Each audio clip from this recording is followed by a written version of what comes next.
And bro, I was treading water. I almost sank, dude, because I was so heavy and was just putting out, man, trying to stay up. What are you? I'm just wondering though. What are you? You going down there to protect Obama at a G20 meeting? What are you doing jumping off a boat at 2 a.m. in the middle of the water? Dudes wanted to go on vacation. They wanted a little break. And JTAC school was coming up, Joint Terminal Attack Controller, which is coordination of bombs being dropped from jets, or close air support or just air support in general with special operators on the ground. You're talking to pilots and shit with the radios. And they go, we need a guy who went to comm school to go to JTAC school. And it's up near where Top Gun is, Fallon, Nevada. They do all the training with those guys and whatever. And they said, do you want to? I said, I'll go. Right. And because there was some older guys there was a gap because you had to leave on January 1st. Right. And they had just got back. I left. So I go past that school, which was challenging. And I came back, man. And they said, hey, we want a comms JTAC guy to go to sniper school. Sign me up, I bitch. said, okay, but I got to shoot off. So that created some friction points. You got to what? You got to shoot off. You got to shoot test with older guys, right? And so everybody wants to go to sniper school, or most guys. And I was testing with guys who were like, this fucking new guy's testing with this. So I'm like stepping in front of people. Yeah. And so I was like, yeah, well, this is going down. I shot well enough, beat some guys, and I get a slot for sniper school, bro. So I went to sniper school, and that was an unbelievable experience, was being able to go to that. So I was a comms JTAC sniper as a new guy, man. You got you're loading up. At like 7, 8, 9 months I had been at the team. I had already been done pretty well for myself. But before that, we went to Cabo to do the close protection not close protection, but his maritime extraction force for Obama while they're down there for the G20 summit down in Cabo, Mexico. They were worried about the cartels during his moments of transition. They did a G20 in Cabo. They did a G20 in Cabo in 2012, man, which was like rock and roll with the cartel. And so so that's what they did. And Team 7 drew the short straw. We were in the maritime force, and I think it was Team 8 or somebody was doing the on land stuff. Bro, I almost died there. That was the closest I've ever been to dying, was out during that thing in the summer. And this is before three schools. This was before I went to sniper school, right before. So a storm came in, and we were on this, like, the LCUs, the stuff that would land on D-Day, one of those things. Yeah.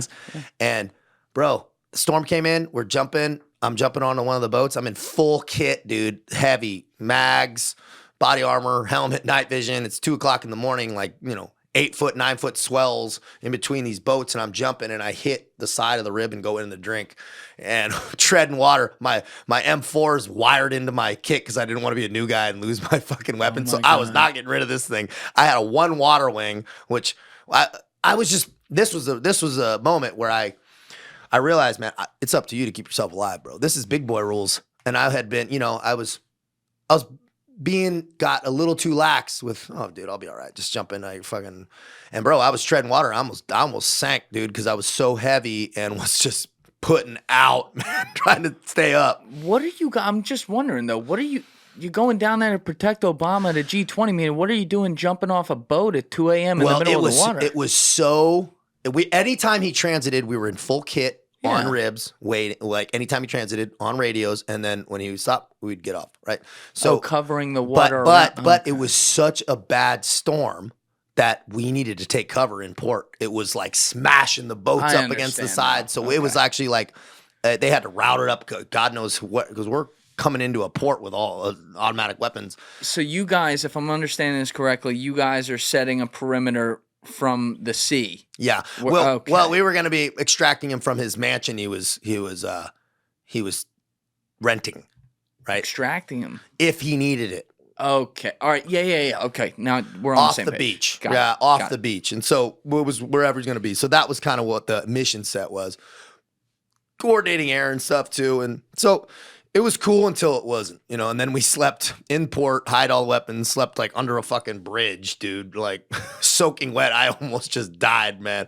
And it was a powerful moment where I go, okay, I'm glad it happened there because it locked me on. I went, whoa, dude, that was close, right? There's no more bumpers on the railings. There's no fucking, dude, you have got to be careful.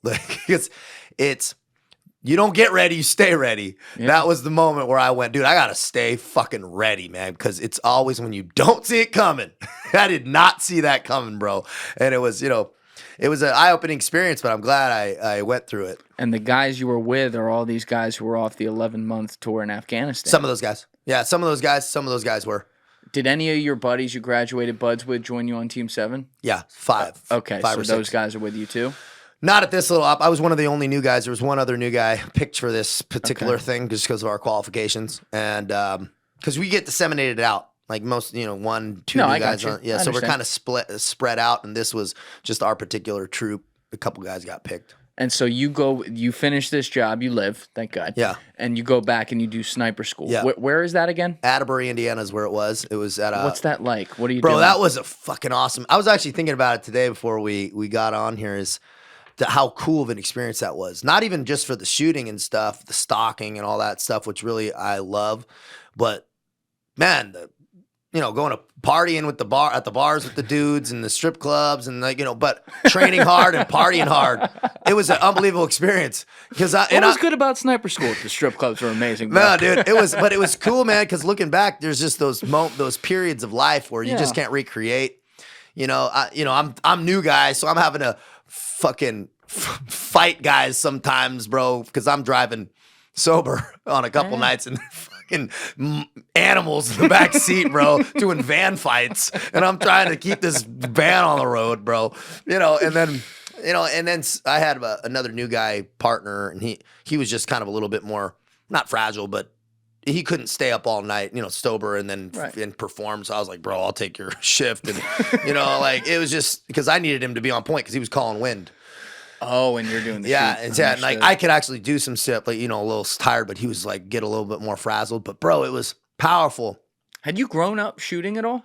No. On ranges and stuff? No. Like I'm San Diego, man. I shot a little bit, but nothing. No, I'm not like a country boy at all. So this was a brand new type thing, which was actually probably good. I didn't have bad habits. I didn't have any bad habits, and so I just kind of listened to them. Trigger squeeze, and there's better shots. I'm not. There's shooting's a talent, bro. Oh yeah. Like there's guys who are just better shots. They can hold tighter groups. I'm like a 85% guy. Like I'm a B+ guy. There's guys who are like A shooters. I'm like a B, which is checks out for pretty much how I am. Probably pretty damn good. I'm okay, man. But it was cool because you also have guys coming from, some of those tier 1 units that were coming and watching us and watching our tests and overviewing the course and involved and would also, talk to us about the seriousness of what we were learning. Guys that they had, die because they didn't set up sniper hides correctly and didn't black out rooms correctly and,